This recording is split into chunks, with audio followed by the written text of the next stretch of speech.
Hello. Hello. Napaus agad ah. Hello. Magandang Friday, July 5. Ayun.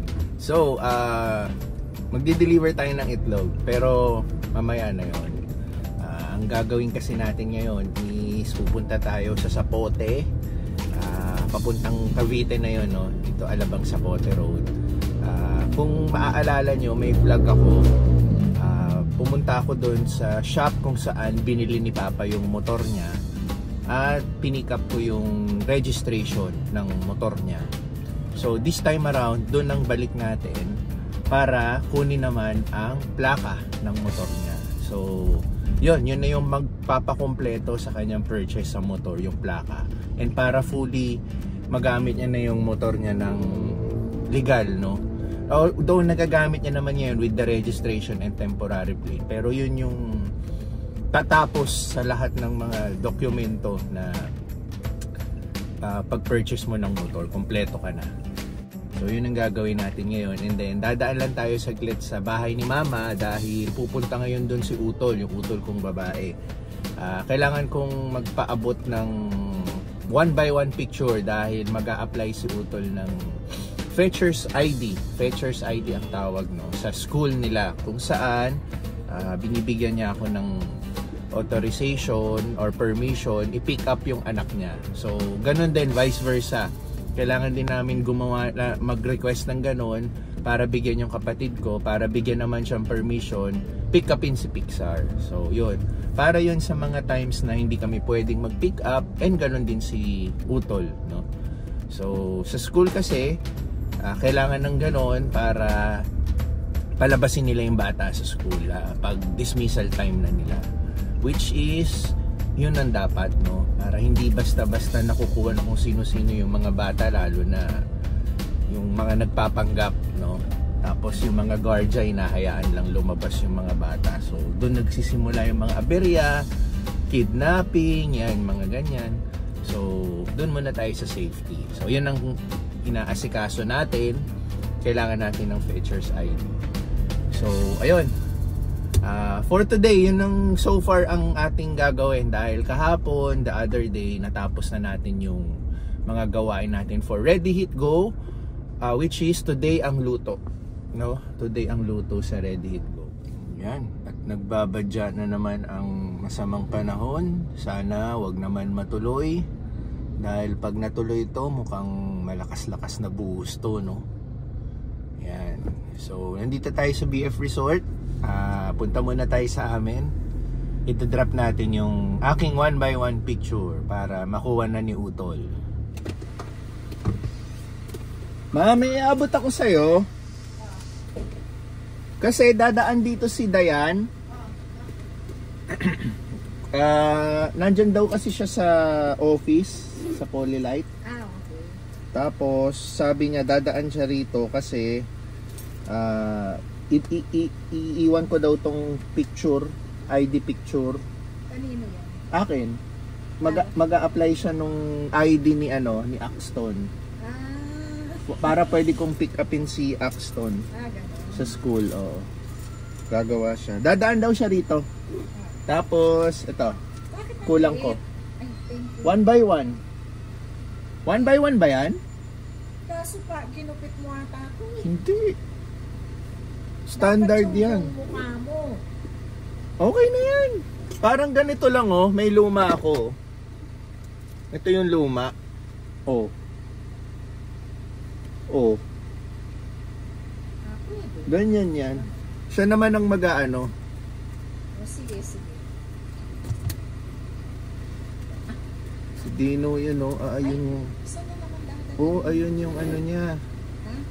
Kabalik na nga sa... Ay, baka check up. Malay mo naman check up lang. Ayun ang may nurse. Ano yan? Siguro sa perpetual. Oo. Perpetual yan. Tsaka recovery yata yan. Siyempre may nurse. Sige, daan ako doon. Pupunta yan dito si Nadayan. Tinext na ako eh. Tita Dang, kamusta na? Okay naman. Okay na? Oo. Gasgas oh. Minor lang yan. Wax lang yan. Saan mo da? Kukunin ko yung plaka ni Papa sa pote. Ay, pala ka ng motor? Oo, pwede na daw eh. Doon ako ngayon sa pote. Tapos gym ka? Hindi, deliver pa ako itlog. Ibiya naman. Ano ako eh, round trip eh. Kayo, hatid hospital. Ano yan, check up? BDO? Mag-withdraw na. Ah, BDO, hindi hospital, hindi check up. Pero okay na siya? Okay na. Mas na ako? Sige, sige. Mamaya ba? Manong? Oo, mamaya. Sige. Si Engay magluluto ngayon eh. Alam niya naman eh. Kung sakali, kina David. Okay, okay. Okay, ingat. Sabay na lang sa'yo mamaya. Oh, sige, if ever. Sige. Ingat, ingat.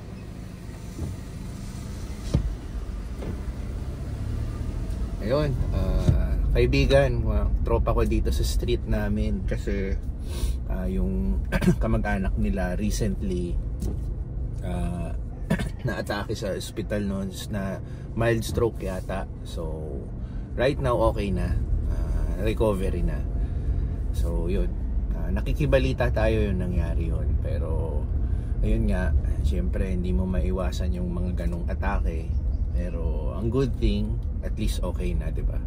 On the road to recovery na. Mang Boy, good morning. Oy, morning sir. Puta na, dito ka na naman pag-gala-gala. Madalang na nga ako dito eh. Bibisita lang sa Airmats eh. Ganon. Wala, nakausap nga lagi eh. Oo. Sige, may kotse. Sige, sige. Ingat, ingat. So yun, yung mga dati nating mga nakakasama dito, no? Dito kasi ako talaga lumaki. Dito ako, ano eh. So, yung mga remaining na nandito, talagang pag nagkikita tayo, magkakakilala pa rin talaga kami. Lalo na sa pagbabasketball. Dahil nung araw, napaka-addict ko talaga mag-basketball halos araw-araw. Isa yan sa pinag-aawayan namin ni Mama, no? Hindi pa ako umuwi, o kaya aga-aga, lalabas na ako ng bahay, late na ako uuwi. So yan, isa yan sa yung basketball. Pero marami akong naging kaibigan dyan sa pagbabasketball. Hanggang ngayon, di ba? Yung naging network natin, napapakinabangan natin, ayan, nakakasama natin. So aside sa mga current na kaibigan natin na simula noon pa, marami rin tayong nakilala rito sa BF Resort, no? So okay.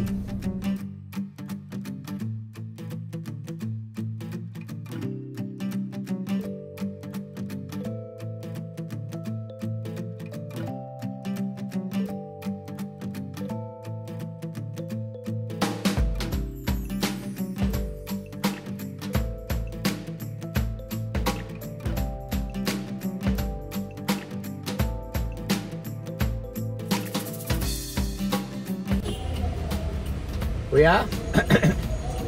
Kuya? Hindi ako pinapansin. Kuya?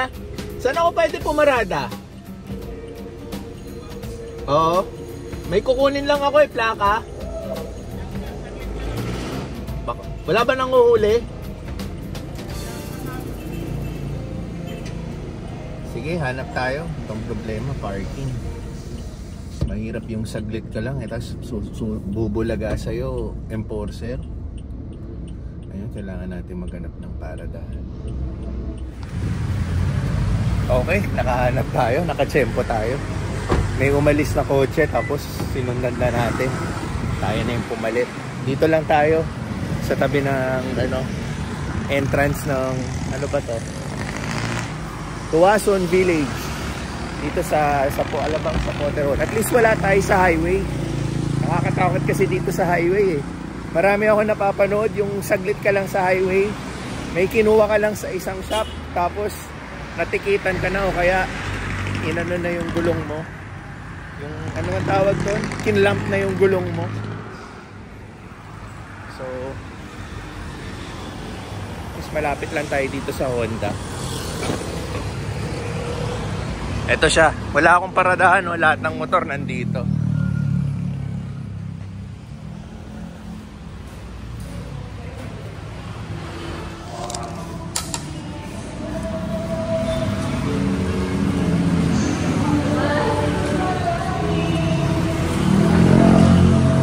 Kuha na natin.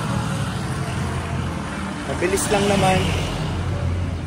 Tapos hindi na kailangan i-print yung rehistro kasi may kopya na sila. Ano lang, authorization letter lang.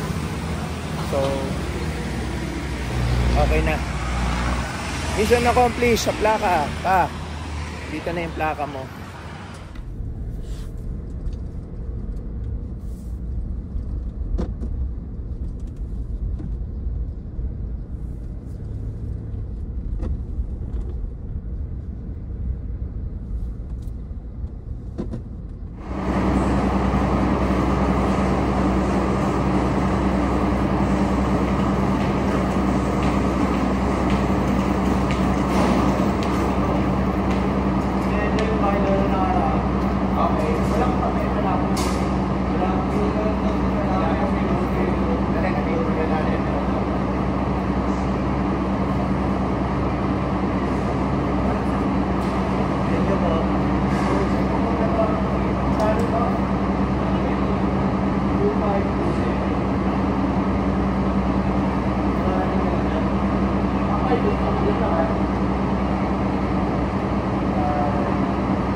Okay.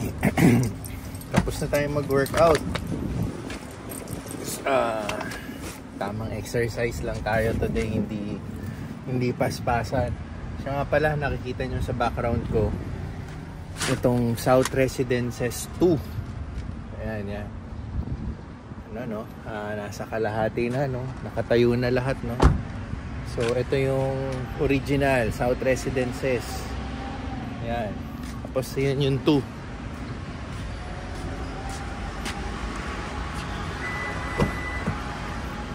So yun.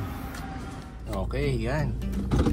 So para sa mga bagong subscribers na nagpaparent po kami ng mga condo units dito sa SMDC. So itong nakikita nyo sa kanan, bago to, no? Under construction. Yan po yung bagong South Residences 2. Yan. So, nandito tayo ngayon sa South Residences. The original or 1, gano'n. So, kung makikita nyo tong area, 4 ang towers dito. So, may mga ilang units tayo dito sa 2 tower, no? For Airbnb and long-term rent, no? So, for inquiries and questions, yan, inquiries, questions, pareho lang ba yun? Or for reservations, ipa-flash ko sa screen yung contact details, no? So, ayan. And then, yan, pinapakita ko rin yung surroundings dito sa South Residences. So, yan, makikita mo yung iniikot natin per tower, no? So, meron din swimming pool dito. May playground for kids. And syempre, ang pinaka-highlight, katabing-katabi niya lang si SM South Mall. Yan. Sobrang ilang tumbling lang, SM South Mall ka na. So, yun. Okay.